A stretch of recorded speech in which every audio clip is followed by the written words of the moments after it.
Okay, Assalamu alaikum everyone. Thank you for joining us. We are here as part of the Milwaukee Muslim Women's Coalition as well as our Peaceful Home program. And we are going to do this Zoom session. It's one of our first times going online. This is not something that we are experts in, so please forgive us ahead of time for any technical difficulties that might arrive. And do know that everything here is going to be recorded and will be broadcast either in YouTube or Facebook. However, any conversations that are had between us will not, and your images will not be shown, nor your names. So let's just quickly go ahead and get started. Just to let you know what we're going to talk about, we're going to introduce our program to all of you. Some of you might have already be well familiar with us. However, some of you are new. So we want to let you know about our resources that we have here for the community and ways that we can help you. We're going to talk a little bit about domestic violence and how it's also unfortunately become a surge, especially through this epidemic. We're going to give you some statistics, predictors, and red flags to look for. And of course, since we are all going through this historic pandemic together, we're going to provide you with some general local resources around the community if you are experiencing some hardships. First of all, our Peaceful Home. Our Peaceful Home program is one of the 5 federally funded grants by the Wisconsin Department of Children and Families. So we're the first Muslim domestic violence program in the state, and we just take an Islamically approach and culturally specific advocacy approach towards domestic violence. All our services are confidential. We have trained professional advocates that work for us. Our offices are located in the Islamic Resource Center, which many of you might be familiar with. There's a picture right there. And what's good about us being located in the IRC is that it offers our program uniqueness in the sense that women and victims in general that might want to see some of our advocates to either get information or see what they can do about their situation, they can enter our building anonymously because nobody knows if they're going in here to check out a book. As many of you know, we have various activities in the IRC, and the MMWC hosts many different weekly, monthly activities that go on into this program. So you can be walking in for any of those programs. You don't necessarily have to announce to the world that I'm coming in order to seek DV advocacy. We do have multilingual advocates that work for us, and we have access to multilingual staff people that can help you in Arabic, Urdu, Spanish, Malay, Burmese, and any other language upon request. We're culturally, obviously, we have, we're going to talk a little bit later on in the presentation about safety plans. But obviously we have very culturally specific safety plans that we can provide to individuals. And we do provide some emergency transportation and also emergency short-term housing like motels and things like that. Some of our, yes, our additional services. We have partnered with the Latina Resource Center to provide temporary transitional housing for some of the victims. There's certain, obviously there's an application to be filled out and it will go to the Latino Resource Center and they will have to accept your application in order to go through that program. But we have worked with them in the past and they're very good at helping out our victims and our clients. And we have legal advocacy services that we can help you with, whether it be talking to some lawyers. Many of them, if they agree to take your case, will be free of charge to you. We also do some women's support groups. We're looking at doing children and youth services as well. and some prevention programs, marriage seminars. We're working currently on parenting classes, which my next online session will talk about a little bit more, and we'll give you a nice preview of what to expect on that. And just general acculturation, identity, seminars on how to better fit into the new society that's more for our refugee and newly immigrant population. We do a lot of community outreach and education with an Islamic point of view. Our director, Janan Najib, has been doing this for years. And then we are hoping, and we have collaborated with our local imams and community leaders. So who does our community now typically turn to when there's incidents of violence in the home? Unfortunately, many of our community members just turn to the Milwaukee Police Department. And that is obviously, when that happens, that means things have gotten so bad, the police is the only way to turn. And we encourage people that if you are feeling unsafe and you're going to be harmed, do please call 911 and call the police. We want you to do that. But that's why our program is here, hoping that before it gets to that, you reach out to us for resources to prevent the situation becoming that bad. And unfortunately too, we've had clients where they've already come to the point where child protective services are already involved in the home, because anytime there's violence in a home and there's children in that home, then CPS will be called in to take care of those children and make sure that those children are safe. Many of our refugee community are familiar with the Lutheran Social Services or Catholic Charities. They've worked with them through the resettlement agencies. Once they come into the country, these are the programs that they've gone to and have helped them settle into our communities.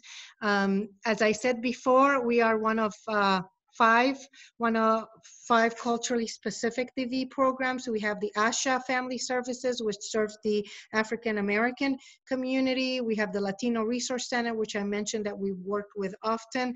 We have HAWA, which is the Hmong American Women's Association, which we've also partnered with in the past to take care of some issues with some other clients. And we have the Diverse and Resilient, which is part of the LGBT community. Some of the local shelters, again, we are not a shelter. We do not have a shelter, but we do provide emergency housing. So basically like a hotel room until we find you something better, or more, at least a little bit more transitional. But the local shelters in the area, one of the biggest ones is Sojourner Family Peace Center, the Milwaukee Women's Center, the Waukesha Women's Center, and Project Ujima, which is more towards teenage boys. Now, since we're experiencing this historic trauma that's going on, and it is a trauma in many circumstances, but this virus and pandemic that is going on that has quarantined us and many, many people throughout the state and throughout the world, we are unfortunately seeing a surge in domestic violence during this pandemic. DV calls to local agencies and shelters have increased during this pandemic. Sojourner has seen an increase in police referrals to their hotlines. Officers responding to violence in Milwaukee County has gone up, unfortunately, during this quarantine. The UN just came out with a report about how that is actually, unfortunately, the case throughout the world, not just Milwaukee County, not just the US, and not just one country. It's happening throughout the world. And it's not just DV, divorce in general is starting to go up, or calls for divorce is starting to come up. As you know, everyone is stuck in a house together, and that can build up tensions, build up anxieties, and sadly, some people don't know how to handle it as well as others. So hopefully we're here to give you some coping tools as well. We're gonna talk about, towards the end of the presentation, about some other sessions that we're doing with a local therapist, and also Dr. Rida, who many people have seen come to our program in the past. He'll be joining us on some Wednesday nightly sessions, and we'll be giving more psychological information on how to deal with anxiety and stress. If you can see also stress and unemployment tends to increase domestic violence incidents. And since March of 15th, 2020, there was 101,000 plus Wisconsin residents that filed for unemployment. During the same period last year, only 7,000 people filed for unemployment. So as you can see, this has dramatically increased, which adds to the stress level, adds to the anxiety, and people who are prone to be abusive will become, unfortunately, even more abusive at this time. But we want to let you know that no matter the situation, quarantine or no quarantine, people in abusive relationship should always have a safety plan, which we're going to talk about, and should be prepared to take action to save themselves and their children. And we'll have to let you know also that fortunately too, although the Milwaukee County Circuit Courthouse is closing a lot of their sections, though the temporary restraining order programs are still open, and you can now do it online. So if you find yourself needing a restraining order against your abuser, please contact us. We'll let you know how to go about doing that, but it is now done online. This used to be a 2-3 hour process that you would have to go into the courthouse and fill out paperwork. Now that has been, because of the quarantine, it's been transferred online. Next, so what is considered abusive behavior? Abusive behavior comes in many aspects, and you see that in physical abuse, sexual abuse, emotional abuse, financial abuse, spiritual abuse, identity abuse. This is a well-known power and control wheel, and it comes in various languages. Actually, I just put one in Arabic right now, so you can take a look at, but we have them available in all languages. If you need them, please contact us and we'll be more than happy to share this with you. One of the things, let me go back to this. One of the things I want to highlight in the wheel is using threats and coercion as part of the abuse. This is where the abuser threatens to harm the wife, or threatens to leave her, threatens to commit suicide, threatening her to either forcing her to drop criminal charges if she's filed them already, or especially the restraining orders, threatening her to not go through with the restraining order, making the victim do illegal or humiliating things and then using those things against her, intimidation, making her afraid by using looks, actions, gestures, or loud voice to do it. Let me see, I think I have, no, that's the safety plan. Let's go back to the Arabic one. Again, intimidation. Abusing the pets is a big sign that violence is about to happen. Many abusers do tend to abuse pets and children. If the weapons are displayed, that's another huge sign of an abuser. Isolation many times is used in abuse, controlling who you can talk to, who you can see, where you can go. Using jealousy as a defensive mechanism, or to justify, oh, I just love you too much, that's why I don't want you going to the store where other people can see you. Distancing her from her friends and family, turning your family against you, like, oh, you talk to your sister too much, she's a bad influence, I don't want you talking to her, I don't want you talking to your parents too much. Emotional abuse comes in the form of putting you down, making you feel bad about yourself, calling your names, playing mind games. And when we're talking about mind games, there is a word, and you might have heard it called gaslighting. And many abusers, that is exactly what they do. Is to gaslight someone is basically, it's a tactic used of psychological manipulation, in which the abuser, in order to gain more power and control, makes the victim feel as if they question their own reality. I'm going to turn a little bit to the Arabic section for a little bit, just to have a different slide. And again, gaslighting is just mind games, making you feel like you're crazy, denying reality. Oh, that didn't happen. Uh, I said that. I didn't say that. You must be going crazy. Oh, you're just too tired. You're going through women emotional issues to the point where you do start feeling like, did that really happen? Am I going crazy? And believe it or not, that's a common tactic and is used often.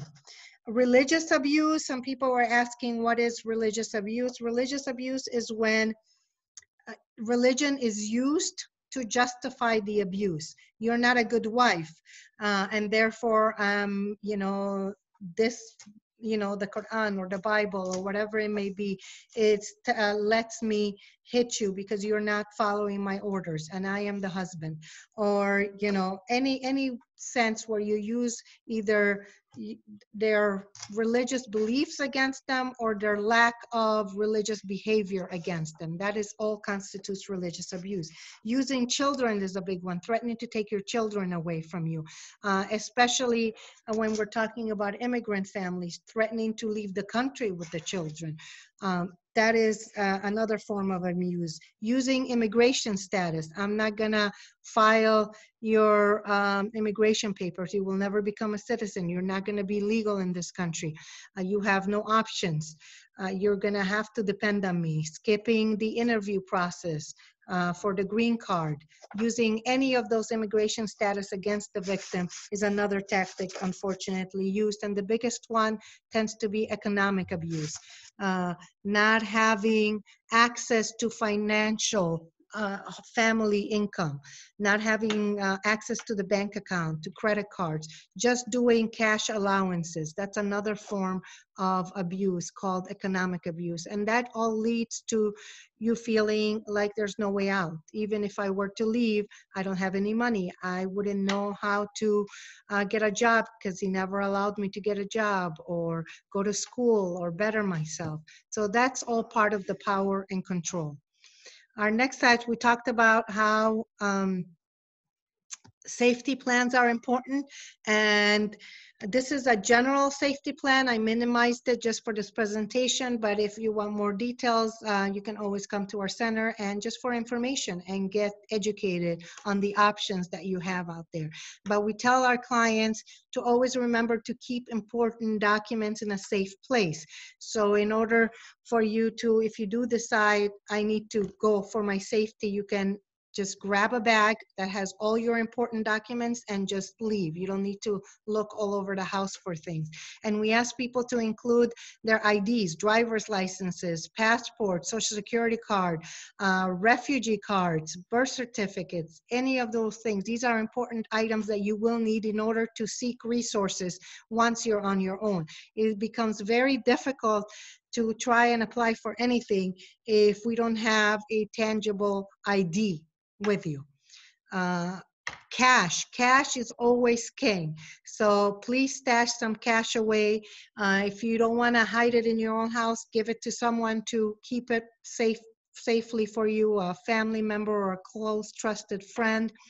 And also, if for any reason these are not options, take pictures of your ID, take pictures of your passport numbers, the back of your IDs, social security numbers, all of this. Just take pictures of them and send them to the iCloud. Make yourself a secret email that you send them in and keep them there, or email it to a trusted friend. That can come in very handy. During violent incidents, if you find yourself in a situation right now where you're in a home and there is someone being aggressive or volatile towards you, we tell our clients, please remember, stay out of the kitchen. The obvious reason is because those are the places where you find weapons like knives and so forth that can harm you. Go to a room where there's a door or window so you can escape. Or go to a room where you can lock yourself in and therefore call for help. And always take pictures of any bruises that might occur. Even if you're not ready to do anything now, that will help you later on if you do decide to seek remedies from the court. The evidence will help a lot. So take pictures, email it again to your secret email or to a friend. children, when children are sadly involved in these situations, we ask people to teach their children not to get involved. Unfortunately, it is the natural instinct for a child to go and try to defend his mom, but unfortunately what ends up happening is that that child will end up getting hurt as well. And we don't want children to end up getting hurt. That will just add to their trauma that they've already experiencing by watching their mother getting hurt. So teach them to go and find a safety place for them. Tell them where in the house or outside, if there's a trusted neighbor, to go run, or teach them how to call for 911. Teach them how to speak to the police and tell them what is going on, and your address, have their address memorized. And again, once again, just make sure that children know where to be safe and who to tell what is happening and who to trust. Now we're going to talk a little bit about Wisconsin statistics and the law.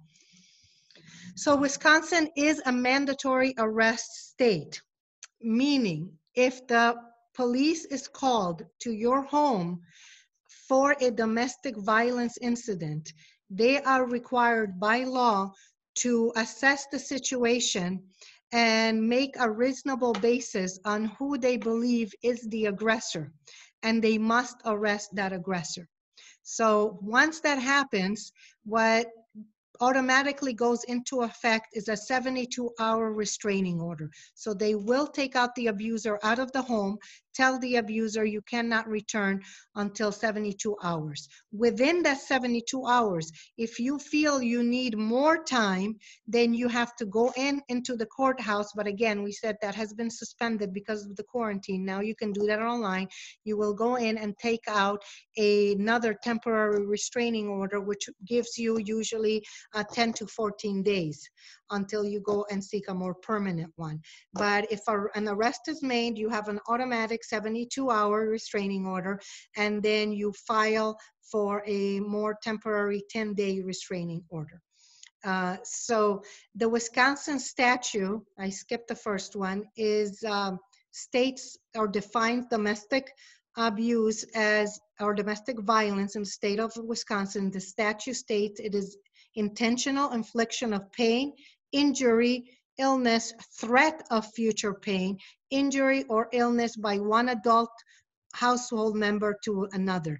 And this actually also includes former spouses, people who have children together, as well as caregivers who abuse adults under their care, which sadly does happen, and it happens too often.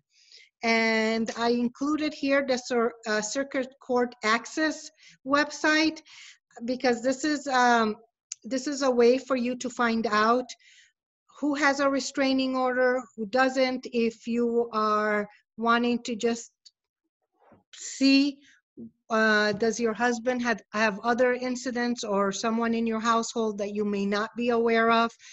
This is the place to go. It's called CCAP. You can just Google CCAP and it will pop up right there. And in our in-person presentations, I've told some of the people that have come in, we have many mothers who have children that are of marriage age, and some people are coming to ask for the hands in marriage. Well, there's nothing wrong with CCAPing that individual and learning a little bit about themselves, see if they've ever had a restraining order taken out against them, if there's any criminal activities going on. So that's a resource that you can use that's available to you. These are some of the statistics we pulled out. This is Milwaukee County DV incidents in the year 2017. So you can see here that just in that year, there were 9,423 DV incidents made. These are arrests that were made in the county of Milwaukee only. And unfortunately, that's the number of children that was involved.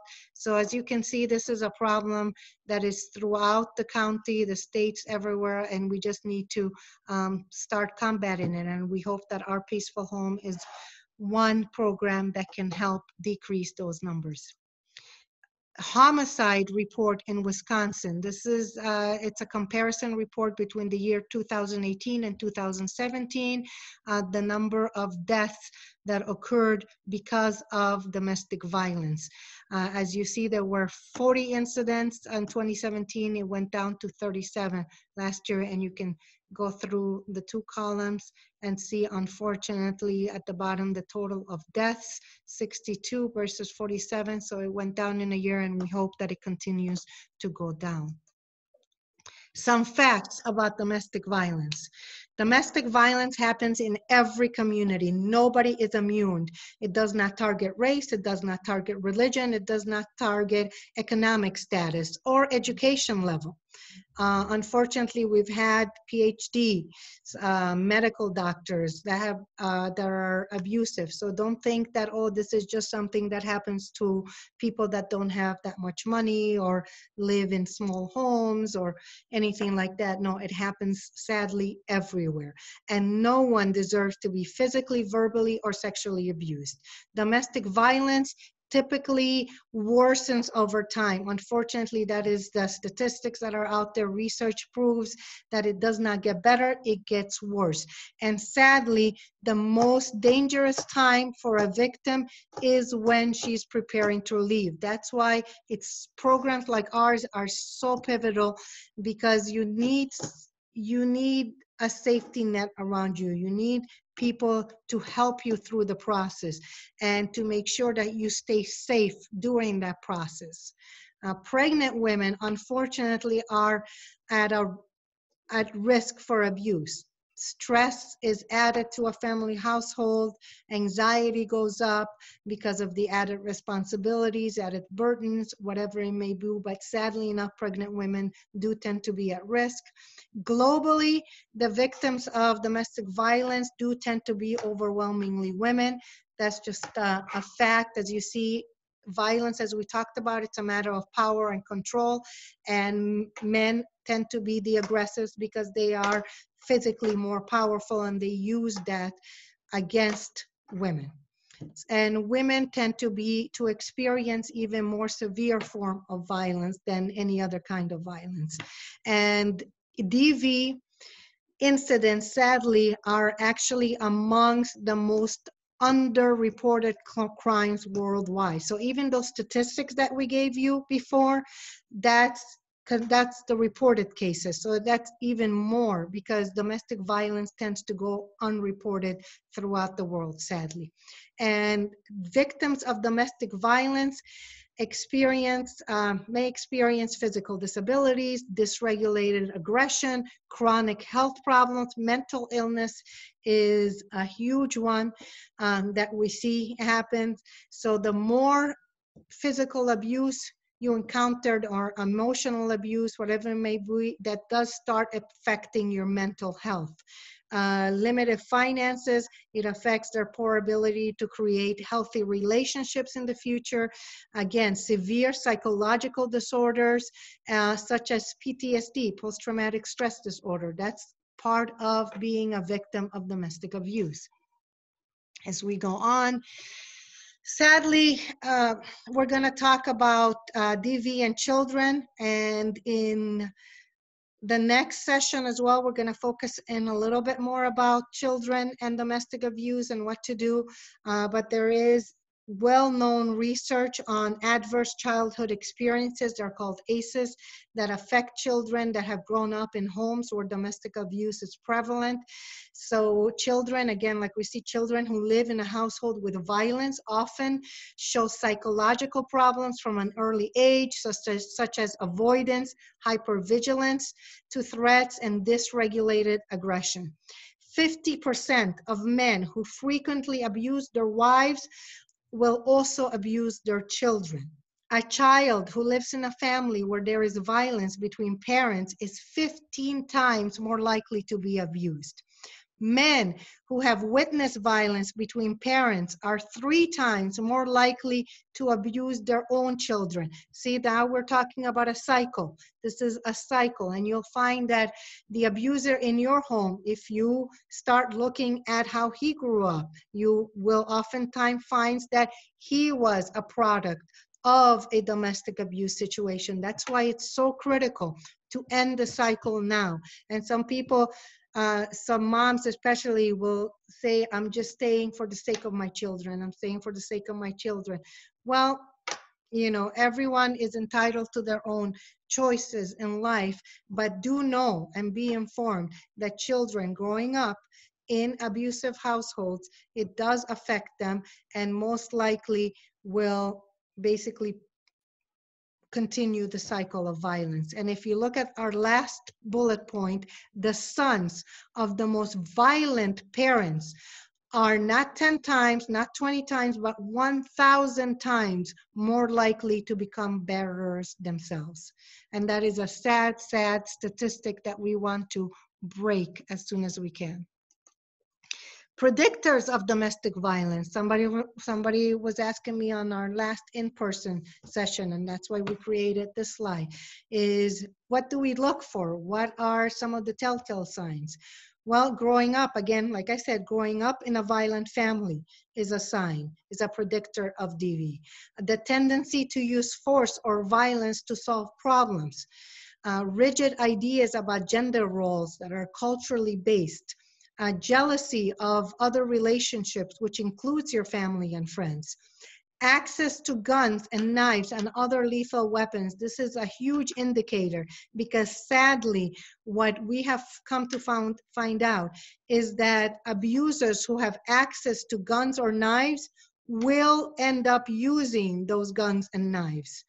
An expectation that all wishes and orders will be fulfilled. You know, again, going back to that power and control, what I say will happen. Having extreme highs and extreme lows, creating fear in other people when they get angry. And the all-time true is the use of alcohol and drugs. Those are always indicators. So what are some of the red flags? If someone close to you exhibits the following behavior, they may be a victim of abuse. So somebody's asking, how do I know? I kind of think my friend is going through something, but I'm not sure. What should I look for?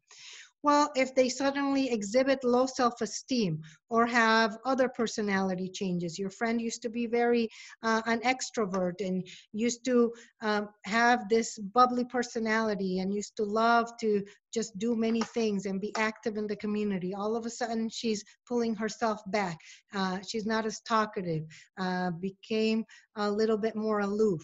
That may be a sign. They are constantly checking in with their partner or are overly concerned with pleasing them. You can't go to lunch with someone and there every 2 minutes their partner is calling them, their husband is calling them, and they have to check in.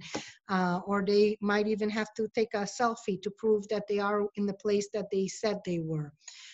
They wear clothes that are out of season, will cover themselves oftentimes, and obviously, this is more relevant towards our non-hijab wearing sisters, but even, you know, just look for bruises and things like that. That's obviously a big sign.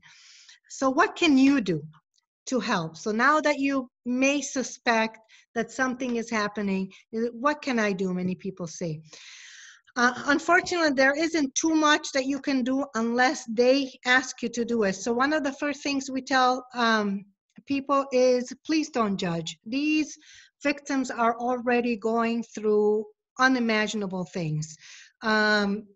So don't say, oh, be patient, sister, you know, make dua. All of that is great. They should pray and make dua, but don't constantly say that, because you don't know how patient they've already been through the situation. You don't know what they've already endured that they are not telling you. So that might just add a little more sting than necessary. And don't say, why don't you leave? Or, you know, why did you leave? Or why don't you leave? Either one of those questions can, again, just add to the trauma that they're already going through. So just be there for them. Just listen. That's all. That's the main thing you can do, and offer them as much help as they want you. So say, what can I do for you? That's the best question you can do.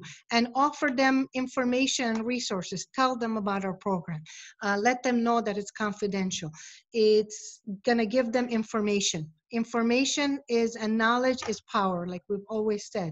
So if you're not ready to leave, or if you're not even sure that you are a victim, there's nothing wrong with gathering information, knowing, so what are the options out there for me? Well, if I do decide to take action, what should I be doing now to prepare to leave? What is there out there for me when I do leave? What's out there for my children? All of these questions are things we can help with. And I put in the little sign of the 211. This is another local resource that can be used. We have 911, that's for emergencies and police, but 291 is for people asking for general resources, and our Peaceful Home is listed under the 211 resource guide. So those are people that are available to you 24/7 to let you know what's out there in the community. Our next slide. Okay, as we're coming close to our presentation now, there are only a few slides left, so let's be patient, as I said, and then we'll get through this. But I wanted to include this because one of the things that we are very proud of in our Peaceful Home is that in the month of October, which was the Domestic Violence Awareness Month, we had some of our masajids do a khutbah on domestic violence, and our imams stepped up, and they did, and many of you are familiar with Sheikh Numan, and one of the things that he said that I found specifically excellent, it's an excellent quote, is he said, the reality is when we stay silent in the face of oppression, we become complicit in that oppression. We become part of that oppression. And that was his way of letting community members that if you know your brother is abusive, you know your father is abusive, a cousin, whatever it may be, your friend, do step up and say, this is not right, brother. Please consider going through counseling or seek other ways to alleviate that anger that's cooped up inside. But what you are doing is not right, and we see you, and we are calling you out on it. So this is something that our community needs to start doing more of. We also had a guest imam do a khutbah in another masjid, and this all happened simultaneously on one Friday. So, which was excellent because it was over 1,000 people listening to these khutbahs. And what he said, Mufti Kamani, was there is no virtue in staying silent while you are being abused. And I will say it another time. This is his quote. There is no virtue in staying silent if you are being abused. And again, this is an excellent quote because it lets our sisters and all victims of abuse know that no, there is no virtue in staying silent. I know many of us feel in the community like, oh, you don't want to air out dirty laundry, but when it comes to safety and when it comes to abuse, there is no virtue in staying silent. You need to protect yourself. You need to protect your children. So seek help.